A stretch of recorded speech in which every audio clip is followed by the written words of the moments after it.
Why I Am an Atheist. An Autobiographical Discourse. By Bhagat Singh. Why I Am an Atheist. An Autobiographical Discourse. By Bhagat Singh, written, October 5 to 6, 1930. Bhagat Singh was an Indian socialist considered to be one of the most influential revolutionaries of the Indian independence movement. He is often referred to as Shaheed Bhagat Singh. The word Shaheed meaning martyr in a number of South Asian and Middle Eastern languages. Born into a Sikh family, which had earlier been involved in revolutionary activities against the British Raj. As a teenager, Singh studied European revolutionary movements and was attracted to anarchist and Marxist ideologies. He became involved in numerous revolutionary organizations, and quickly rose through the ranks of the Hindustan Republican Association, HSRA, to become one of its main leaders, eventually changing its name to the Hindustan Socialist Republican Association, HSRA, in 1928. Why I Am an Atheist, An Autobiographical Discourse. By Bhagat Singh. It is a matter of debate whether my lack of belief in the existence of an omnipresent, omniscient God is due to my arrogant pride and vanity. It never occurred to me that sometime in the future I would be involved in polemics of this kind, as a result of some discussions with my friends. If my claim to friendship is not uncalled for, I have realized that after having known me for a little time only, some of them have reached a kind of hasty conclusion about me that my atheism is my foolishness and that it is the outcome of my vanity. Even then it is a serious problem. I do not boast of being above these human follies. I am, after all, a human being and nothing more. And no one can claim to be more than that. I have a weakness in my personality. For pride is one of the human traits that I do possess.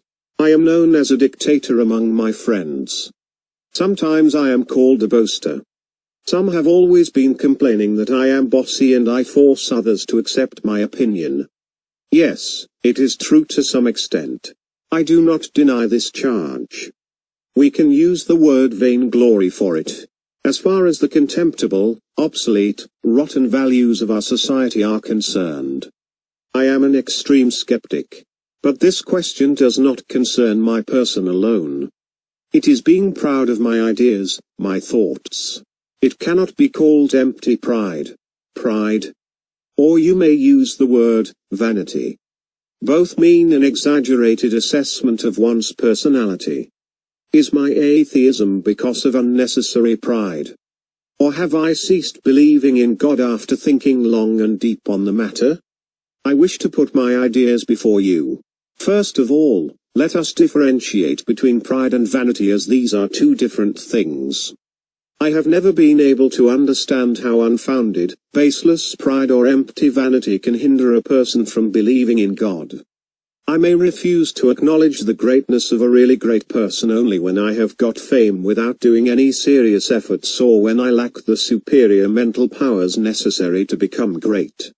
It is easy to understand, but how is it possible that a believer can turn into a non-believer because of his vanity? Only two things are possible: either a man deems himself to be in possession of godly qualities, or he goes a step further and declares himself to be a god. In both these states of mind he cannot be an atheist in the true sense of the word. In the first case, it is not an outright rejection of God's existence. In the other, he is affirming the existence of some kind of supernatural power responsible for the working of universe. It does not harm our argument whether he claims to be a god or considers God to be a reality in existence above his own being. The real point, however, is that in both cases he is a theist, a believer. He is not an atheist. I want to bring home this point to you. I am not one of these two creeds. I totally reject the existence of an omnipresent, all-powerful, all-knowing God. Why so? I will discuss it later in the essay. Here I wish to emphasize that I am not an atheist for the reason that I am arrogant or proud or vain. Nor am I a demigod, nor a prophet, no, nor am I God myself. At least one thing is true, that I have not evolved this thought because of vanity or pride. In order to answer this question, I relate the truth. My friends say that after Delhi bombing and Lahore conspiracy case, I rocketed to fame and that this fact has turned my head. Let us discuss why this allegation is incorrect. I did not give up my belief in God after these incidents. I was an atheist even when I was an unknown figure. At least a college student cannot cherish any sort of exaggerated notion of himself that may lead him to atheism.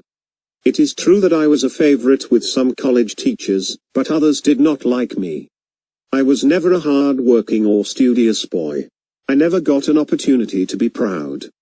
I was very careful in my behavior and somewhat pessimistic about my future career. I was not completely atheistic in my beliefs. I was brought up under the care and protection of my father.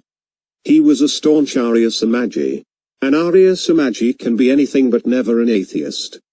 After my elementary education, I was sent to D.A.V. College, Lahore. I lived in the boarding house for 1 year. Besides prayers early in the morning and at dusk time, I sat for hours and chanted religious mantras. At that time, I was a staunch believer. Then I lived with my father. He was a tolerant man in his religious views. It is due to his teachings that I devoted my life for the cause of liberating my country. But he was not an atheist. His God was an all-pervading entity. He advised me to offer my prayers every day. In this way I was brought up. In the non-cooperation days, I got admission to the National College. During my stay in this college, I began thinking over all the religious polemics such that I grew skeptical about the existence of God.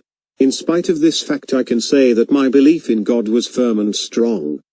I grew a beard and case, long head of hair as a Sikh religious custom. In spite of this, I could not convince myself of the efficacy of Sikh religion or any religion at all, for that matter. But I had an unswerving, unwavering belief in God. Then I joined the Revolutionary Party. The first leader I met had not the courage to openly declare himself an atheist. He was unable to reach any conclusion on this point. Whenever I asked him about the existence of God, he gave me this reply: "You may believe in him when you feel like it." The second leader with whom I came in contact was a firm believer. I should mention his name. It was our respected comrade Sakindra Sanyal. He was sentenced to life imprisonment in connection with Karachi conspiracy case. Right from the first page of his only book, Bandi Jeevan, Incarnated Life, he sings praises to the glory of God. See the last page of the second part of this book and you find praises showered upon God in the way of a mystic. It is a clear reflection of his thoughts. According to the prosecution, the revolutionary leaflet, which was distributed throughout India, was the outcome of Sakindranath Sanyal's intellectual labor. So often it happens that in revolutionary activities a leader expresses his own ideas which may be very dear to him, but in spite of having differences, the other workers have to acquiesce in them. In that leaflet, one full paragraph was devoted to the praises of God and his doings which we, human beings, cannot understand. This is sheer mysticism. What I want to point out is that the idea of denying the existence of God did not even occur to the Revolutionary Party. The famous Kakori martyrs, all 4 of them, passed their last day in prayers. Ram Prasad Bismal was a staunch Arya Samaji. In spite of his vast studies in socialism and communism, Rajan Lahiri could not suppress his desire to recite hymns from Upanishads and Gita. There was but only one person among them who did not indulge in such activities. He used to say, "Religion is the outcome of human weakness or the limitation of human knowledge." He is also in prison for life. But he also never dared to deny the existence of God. Till that time I was only a romantic revolutionary, just a follower of our leaders. Then came the time to shoulder the whole responsibility. For some time, a strong opposition put the very existence of the party into danger. Many leaders as well as many enthusiastic comrades began to uphold the party to ridicule. They jeered at us. I had an apprehension that someday I will also consider it a futile and helpless task. It was a turning point in my revolutionary career. An incessant desire to study filled my heart. Study more and more, said I to myself, so that I might be able to face the arguments of my opponents. Study to support your point of view with convincing arguments. And I began to study in a serious manner. My previous beliefs and convictions underwent a radical change. The romance of militancy dominated our predecessors, now serious ideas ousted this way of thinking. No more mysticism. No more blind faith. Now realism was our mode of thinking. At times of terrible necessity, we can resort to extreme methods, but violence produces opposite results in mass movements. I have talked much about our methods. The most important thing was a clear conception of our ideology for which we were waging a long struggle. As there was no election activity going on, I got ample opportunity to study various ideas propounded by various writers. I studied Bakunin, the anarchist leader. I read a few books of Marx, the father of communism. I also read Lenin and Trotsky and many other writers who successfully carried out revolutions in their countries. All of them were atheists. The ideas contained in Bakunin's God and State seem inconclusive, but it is an interesting book. After that I came across a book, Common Sense by Nirlambaswamy. His point of view was a sort of mystical atheism. I developed more interest in this subject. By the end of 1926, I was convinced that the belief in an almighty, supreme being who created, guided and controlled the universe had no sound foundations. I began discussions on this subject with my friends. I had openly declared myself an atheist. What it meant will be discussed in the following lines. In May 1927, I was arrested in Lahore. This arrest came as a big surprise for me. I had not the least idea that I was wanted by the police. I was passing through a garden and all of a sudden the police surrounded me. To my own surprise, I was very calm at that time. I was in full control of myself. I was taken into police custody. The next day I was taken to the railway police lockup where I spent a whole month. After many days' conversation with police personnel, I guessed that they had some information about my connection with the Kakori party. I felt they had some intelligence of my other activities in the revolutionary movement. They told me that I was in Lucknow during the Kakori party trial so that I might devise a scheme to rescue the culprits. They also said that after the plan had been approved, we procured some bombs and by way of test. One of those bombs was thrown into a crowd on the occasion of Dussehra in 1926. They offered to release me on condition that I gave a statement on the activities of the Revolutionary Party. In this way I would be set free and even rewarded, and I would not be produced as an approver in the court. I could not help laughing at their proposals. It was all humbug. People who have ideas like ours do not throw bombs at their own innocent people. One day, Mr. Newman, the then senior superintendent of SID, came to me. After a long talk which was full of sympathetic words, he imparted to me what he considered to be sad news. That if I did not give any statement as demanded by them, they would be forced to send me up for trial for conspiracy to wage war in connection with Kakori case and also for brutal killings in Dussehra gathering. After that he said that he had sufficient evidence to get me convicted and hanged. I was completely innocent, but I believed that the police had sufficient power to do it if they desired it to be so. The same day some police officers persuaded me to offer my prayers to God 2 times regularly. I was an atheist. I thought that I would settle it to myself whether I could brag only in days of peace and happiness that I was an atheist, or in those hard times I could be steadfast in my convictions. After a long debate with myself, I reached the conclusion that I could not even pretend to be a believer, nor could I offer my prayers to God. No, I never did it. It was time of trial and I would come out of it successful. These were my thoughts. Never for a moment did I desire to save my life. So I was a true atheist then and I am an atheist now. It was not an easy task to face that ordeal. Beliefs make it easier to go through hardships, even make them pleasant. Man can find a strong support in God and an encouraging consolation in His name. If you have no belief in him, then there is no alternative but to depend upon yourself. It is not child's play to stand firm on your feet amid storms and strong winds. In difficult times, vanity, if it remains, evaporates, and man cannot find the courage to defy beliefs held in common esteem by the people. If he really revolts against such beliefs, we must conclude that it is not sheer vanity, he has some kind of extraordinary strength. This is exactly the situation now. First of all, we all know what the judgment will be. It is to be pronounced in a week or so. I am going to sacrifice my life for a cause. What more consolation can there be? A God-believing Hindu may expect to be reborn a king, a Muslim or a Christian might dream of the luxuries he hopes to enjoy in paradise as a reward for his sufferings and sacrifices. What hope should I entertain? I know that will be the end when the rope is tightened round my neck and the rafters move from under my feet. To use more precise religious terminology, that will be the moment of utter annihilation. My soul will come to nothing. If I take the courage to take the matter in the light of reward, I see that a short life of struggle with no such magnificent end shall itself be my reward. That is all. Without any selfish motive of getting any reward here or in the hereafter, quite disinterestedly have I devoted my life to the cause of freedom. I could not act otherwise. The day shall usher in a new era of liberty when a large number of men and women, taking courage from the idea of serving humanity and liberating them from sufferings and distress, decide that there is no alternative before them except devoting their lives for this cause.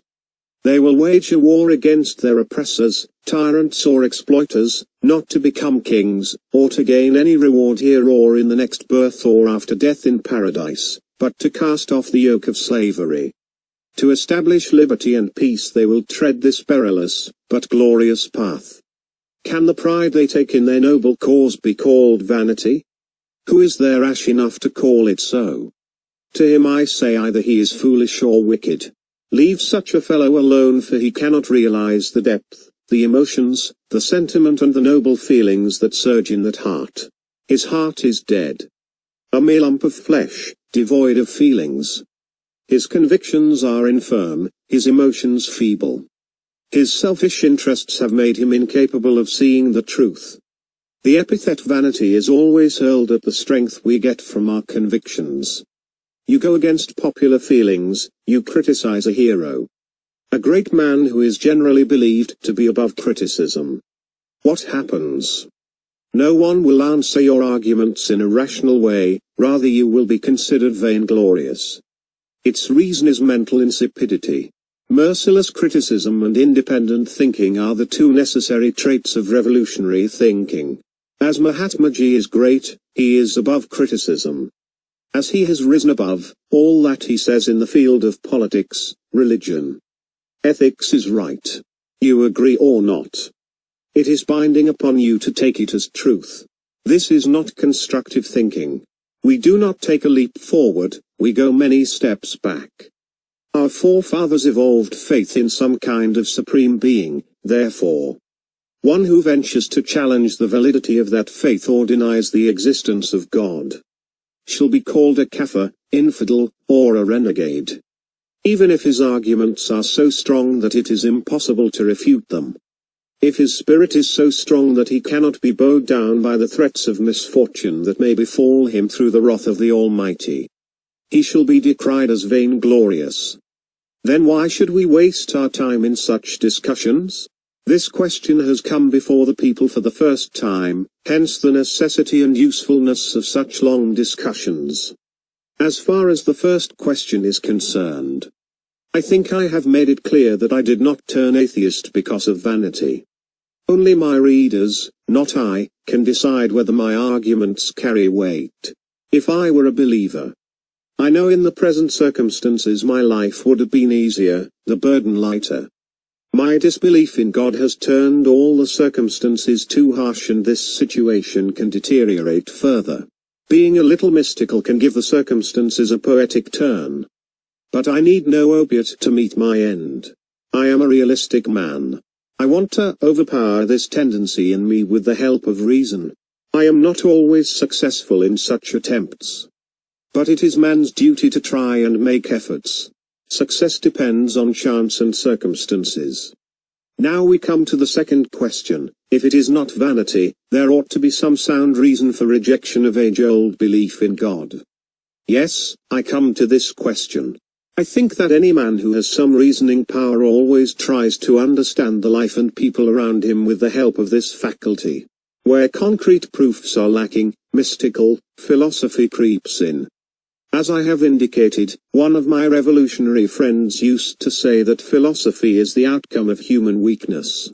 Our ancestors had the leisure to solve the mysteries of the world, its past, its present and its future, its whys and its wherefores, but having been terribly short of direct proofs, every one of them tried to solve the problem in his own way. Hence we find wide differences in the fundamentals of various religious creeds. Sometimes they take very antagonistic and conflicting forms. We find differences in Oriental and Occidental philosophies. There are differences even amongst various schools of thoughts in each hemisphere. In Asian religions, the Muslim religion is completely incompatible with the Hindu faith. In India itself, Buddhism and Jainism are sometimes quite separate from Brahmanism. Then in Brahmanism itself, we find two conflicting sects, Arya Samaj and Sanatan Dharma. Charvak is yet another independent thinker of the past ages. He challenged the authority of God. All these faiths differ on many fundamental questions, but each of them claims to be the only true religion. This is the root of the evil. Instead of developing the ideas and experiments of ancient thinkers, thus providing ourselves with the ideological weapon for the future struggle. Lethargic, idle, fanatical as we are, we cling to orthodox religion and in this way reduce human awakening to a stagnant pool. It is necessary for every person who stands for progress to criticize every tenet of old beliefs. Item by item he has to challenge the efficacy of old faith. He has to analyze and understand all the details. If after rigorous reasoning, one is led to believe in any theory of philosophy, his faith is appreciated. His reasoning may be mistaken and even fallacious. But there is chance that he will be corrected because reason is the guiding principle of his life. But belief, I should say blind belief, is disastrous. It deprives a man of his understanding power and makes him reactionary. Any person who claims to be a realist has to challenge the truth of old beliefs. If faith cannot withstand the onslaught of reason, it collapses. After that his task should be to do the groundwork for new philosophy. This is the negative side. After that comes in the positive work in which some material of the olden times can be used to construct the pillars of new philosophy. As far as I am concerned, I admit that I lack sufficient study in this field. I had a great desire to study the Oriental philosophy, but I could get ample opportunity or sufficient time to do so. But so far as I reject the old-time beliefs, it is not a matter of countering belief with belief, rather I can challenge the efficacy of old beliefs with sound arguments. We believe in nature and that human progress depends on the domination of man over nature. There is no conscious power behind it. This is our philosophy. Being atheist, I ask a few questions from theists. 1. If, as you believe there is an almighty, omnipresent, omniscient God, who created the earth or universe, please let me know, first of all, as to why he created this world.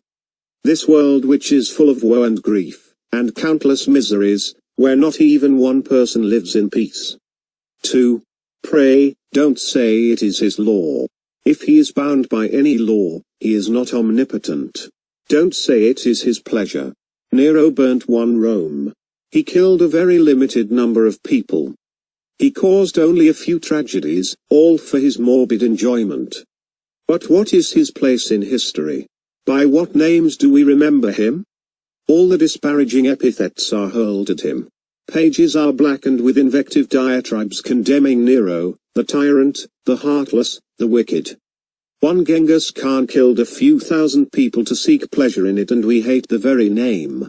Now, how will you justify your all-powerful, eternal Nero, who every day, every moment continues his pastime of killing people? How can you support his doings which surpass those of Genghis Khan in cruelty and in misery inflicted upon people? I ask why the Almighty created this world which is nothing but a living hell, a place of constant and bitter unrest. Why did he create man when he had the power not to do so? Have you any answer to these questions?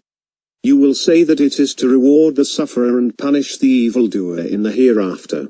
Well, how far will you justify a man who first of all inflicts injuries on your body and then applies soft and soothing ointment on them? How far the supporters and organizers of gladiator bouts were justified in throwing men before half-starved lions, later to be cared for and looked after well if they escaped this horrible death? That is why I ask, was the creation of man intended to derive this kind of pleasure? Open your eyes and see millions of people dying of hunger in slums and huts dirtier than the grim dungeons of prisons. Just see the laborers patiently or say apathetically while the rich vampires suck their blood. Bring to mind the wastage of human energy that will make a man with a little common sense shiver in horror. Just observe rich nations throwing their surplus produce into the sea instead of distributing it among the needy and deprived. There are palaces of kings built upon the foundations laid with human bones. Let them see all this and say all is well in God's kingdom. Why so? This is my question. You are silent. All right. I proceed to my next point. You, the Hindus, would say, whosoever undergoes sufferings in this life, must have been a sinner in his previous birth. It is tantamount to saying that those who are oppressors now were godly people then, in their previous births. For this reason alone they hold power in their hands. Let me say it plainly that your ancestors were shrewd people. They were always in search of petty hoaxes to play upon people and snatch from them the power of reason. Let us analyze how much this argument carries weight. Those who are well versed in the philosophy of jurisprudence relate 3 of 4 justifications for the punishment that is to be inflicted upon a wrongdoer. These are revenge, reform, and deterrence. The retribution theory is now condemned by all the thinkers. Deterrent theory is on the anvil for its flaws. Reformative theory is now widely accepted and considered to be necessary for human progress. It aims at reforming the culprit and converting him into a peace-loving citizen. But what in essence is God's punishment even if it is inflicted on a person who has really done some harm? For the sake of argument we agree for a moment that a person committed some crime in his previous birth and God punished him by changing his shape into a cow, cat, tree, or any other animal. You may enumerate the number of these variations in godly punishment to be at least 84 lakh. Tell me, has this tomfoolery, perpetrated in the name of punishment, any reformative effect on human man? How many of them have you met who were donkeys in their previous births for having committed any sin? Absolutely no one of this sort. The so-called theory of Puranas, transmigration, is nothing but a fairy tale. I do not have any intention to bring this unutterable trash under discussion. Do you really know the most cursed sin in this world is to be poor? Yes, poverty is a sin, it is a punishment. Cursed be the theoretician, jurist or legislator who proposes such measures as push man into the quagmire of more heinous sins. Did it not occur to your all-knowing God or he could learn the truth only after millions had undergone untold sufferings and hardships? What, according to your theory, is the fate of a person who, by no sin of his own, has been born into a family of low-caste people? He is poor so he cannot go to a school. It is his fate to be shunned and hated by those who are born into a high caste. His ignorance, his poverty, and the contempt he receives from others will harden his heart towards society.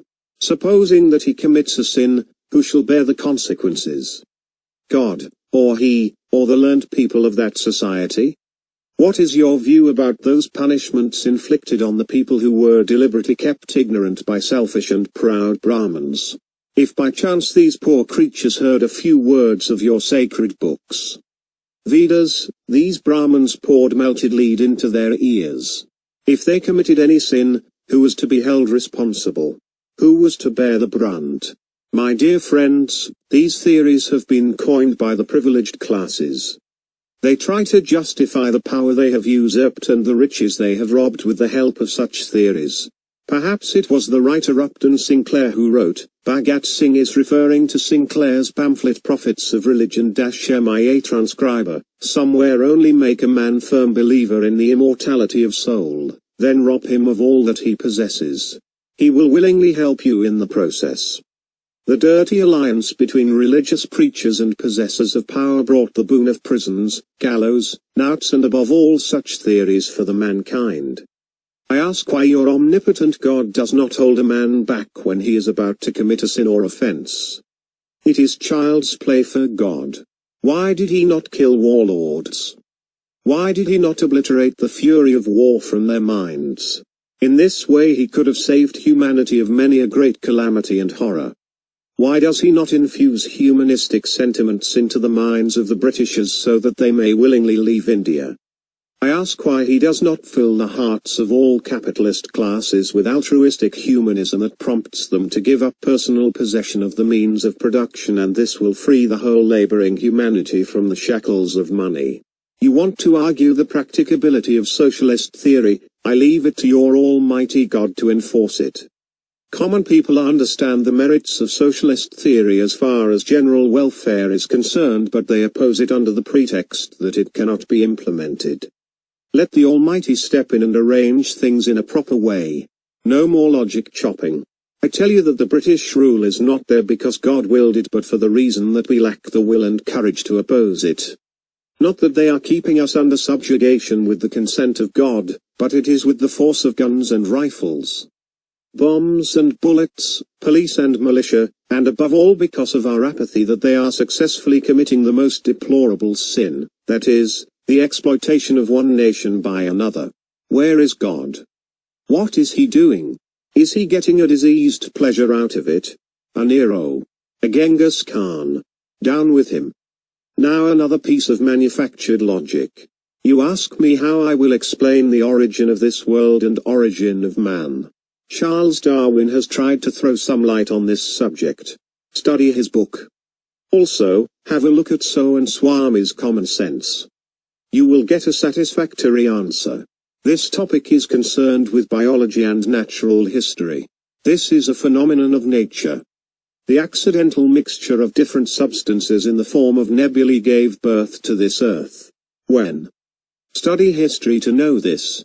The same process caused the evolution of animals and in the long run that of man. Read Darwin's Origin of Species. All the later progress is due to man's constant conflict with nature and his efforts to utilize nature for his own benefit. This is the briefest sketch of this phenomenon. Your next question will be why a child is born blind or lame even if he was not a sinner in his previous birth. This problem has been explained in a satisfactory manner by biologists as a mere biological phenomenon. According to them, the whole burden rests upon the shoulders of parents whose conscious or unconscious deeds caused mutilation of the child prior to his birth. You may thrust yet another question at me, though it is merely childish. The question is, if God does not really exist, why do people come to believe in him? Brief and concise my answer will be, as they come to believe in ghosts and evil spirits. So they also evolve a kind of belief in God, the only difference being that God is almost a universal phenomenon and well-developed theological philosophy. However, I do disagree with radical philosophy. It attributes his origin to the ingenuity of exploiters who wanted to keep the people under their subjugation by preaching the existence of a supreme being. Thus claimed an authority and sanction from him for their privileged position. I do not differ on the essential point that all religions, faiths, theological philosophies, and religious creeds and all other such institutions in the long run become supporters of the tyrannical and exploiting institutions, men and classes. Rebellion against any king has always been a sin in every religion. As regard the origin of God, my thought is that man created God in his imagination when he realized his weaknesses, limitations and shortcomings. In this way he got the courage to face all the trying circumstances and to meet all dangers that might occur in his life and also to restrain his outbursts in prosperity and affluence. God, with his whimsical laws and parental generosity, was painted with variegated colors of imagination. He was used as a deterrent factor when his fury and his laws were repeatedly propagated so that man might not become a danger to society. He was the cry of the distressed soul, for he was believed to stand as father and mother, sister and brother, brother and friend when in time of distress a man was left alone and helpless. He was almighty and could do anything. The idea of God is helpful to a man in distress. Society must fight against this belief in God as it fought against idol worship and other narrow conceptions of religion.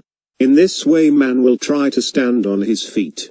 Being realistic, he will have to throw his faith aside and face all adversaries with courage and valor. That is exactly my state of mind. My friends, it is not my vanity, it is my mode of thinking that has made me an atheist. I don't think that by strengthening my belief in God and by offering prayers to Him every day, this I consider to be the most degraded act on the part of man, I can bring improvement in my situation, nor can I further deteriorate it.